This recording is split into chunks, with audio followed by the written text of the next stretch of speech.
ಸ್ವಲ್ಪ ಹಾಲನ್ನ ಬೆಚ್ಚಗೆ ಮಾಡಿದ್ದೀನಿ. ಅದರೊಳಗಡೆ 1/4 ಟೇಬಲ್ ಸ್ಪೂನ್ ಆಗುವಷ್ಟು ಈಸ್ಟ್ನ ಹಾಕಿದ್ದೀನಿ. ಇವಾಗ ನಾವು ಅದನ್ನು ಸ್ವಲ್ಪ ಹೊತ್ತು ನೆನೆಯೋಕ್ಕೆ ಬಿಡೋಣ. ಇದನ್ನು ನಾನು ಬಟರ್ ನಾನ್ ಮಾಡೋಕ್ಕೆ ಅಂತ ಹೇಳಿಬಿಟ್ಟು ರೆಡಿ ಮಾಡ್ಕೊತಿರೋದು. ಇದು ಸ್ವಲ್ಪ ಹೊತ್ತು ನೆನ್ಕೊಳ್ಳಿ. 2 ಕಪ್ ಆಗೋಷ್ಟು ನಾನು ಆಟ ತೊಗೊಂಡಿದ್ದೀನಿ. ಚಿಟಿಕೆ ಉಪ್ಪು ಹಾಕ್ತಾಯಿದ್ದೀನಿ, ಚಿಟಿಕೆ ಬೇಕಿಂಗ್ ಪೌಡರ್, ಸ್ವಲ್ಪ ಒಂದು ಅರ್ಧ ಕಪ್ ಆಗೋಷ್ಟು ಮೊಸರನ್ನ ಹಾಕ್ಕೊತಾ ಇದ್ದೀನಿ. ಸ್ವಲ್ಪ ಟೇಸ್ಟ್ ಚೆನ್ನಾಗಿರುತ್ತೆ ಅಂಥೇಳಿ ನಾನೇನು ಇವಾಗ ಕಲಸಿಟ್ಕೊಂಡಿದ್ದೆ ಹಾಲು ಹಾಕ್ಬಿಟ್ಟು ಈಸ್ಟ್ನ ಹಾಕಿಟ್ಟಿದ್ದೆ ಅದನ್ನು ಇವಾಗ ನಾನು ಮಿಕ್ಸ್ ಮಾಡ್ತಾಯಿದ್ದೀನಿ. ಇದನ್ನೆಲ್ಲ ಹಾಕ್ಬಿಟ್ಟು ಇವಾಗ ಮಿಕ್ಸ್ ಮಾಡ್ಕೊಳ್ಳೋಣ. ನೀರು ಎಷ್ಟು ಬೇಕಾಗುತ್ತೆ ಕಲಸ್ದ ನೋಡಿ, ನೀರು ಎಷ್ಟು ಬೇಕೋ ಅಷ್ಟು ನೋಡಿಕೊಂಡು ಚಪಾತಿ ಹಿಟ್ಟು ಅದಕ್ಕೆ ಸ್ಮೂತಾಗಿ ಕಲಿಸ್ಕೊಳ್ಳೋಣ. ಸ್ವಲ್ಪ ಇದಕ್ಕೆ ಆಯಿಲ್ ಹಾಕ್ಬಿಟ್ಟು ರೆಸ್ಟಿಗೆ ಇಡೋಣ. ಲೈಟಾಗಿ 1 ಸ್ಪೂನು ಆಯಿಲ್ ಹಾಕೋಣ.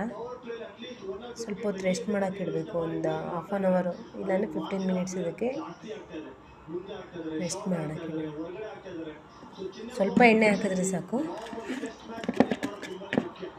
ಏನು ಕಲಸಿಟ್ಟಿದ್ದೀವಿ ಅದನ್ನು ಉಂಡೆ ಮಾಡ್ಕೊಂಡು ಇವಾಗ ಲಟ್ಟಿಸ್ಕೊಳ್ಳೋಣ. ಅದಕ್ಕೆ ಸ್ವಲ್ಪ ಆಯಿಲ್ನ ಅಪ್ಲೈ ಮಾಡಿ ಅದಕ್ಕೆ ಪುಟ್ಟೆಳ್ಳು ಮತ್ತು ಕಟ್ ಮಾಡ್ಕೊಂಡಿರೋ ಕೊತ್ತಂಬರಿನ ಹಾಕಿ ಇವಾಗ ಪ್ರೆಸ್ ಮಾಡ್ತಾಯಿದ್ದೀನಿ.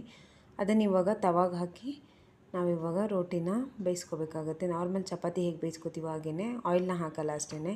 ಡ್ರೈ ಇರುತ್ತಲ್ವ ರೋಟೀಸು, ಹಾಗಾಗಿ ಈ ಥರ ಹಾಕಿ ನಾನು ಸ್ವಲ್ಪ ಪ್ರೆಸ್ ಮಾಡಿಕೊಂಡೆ ಮತ್ತೆ ಬಿದೋಗುತ್ತೆ ಅಂತೇಳಿ.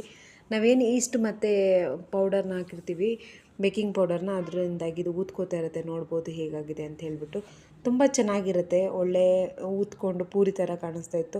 ಆ್ಯಕ್ಚುಲಿ ಕರಿನ ಈ ವಿಡಿಯೋದಲ್ಲಿ ಆ್ಯಡ್ ಮಾಡೋಕ್ಕಾಗಿಲ್ಲ, ಸೊ ಹಂಗಾಗಿ ಲಾಸ್ಟ್ ವಿಡಿಯೋದಲ್ಲಿ ಹಾಕಿದ್ದೀನಿ.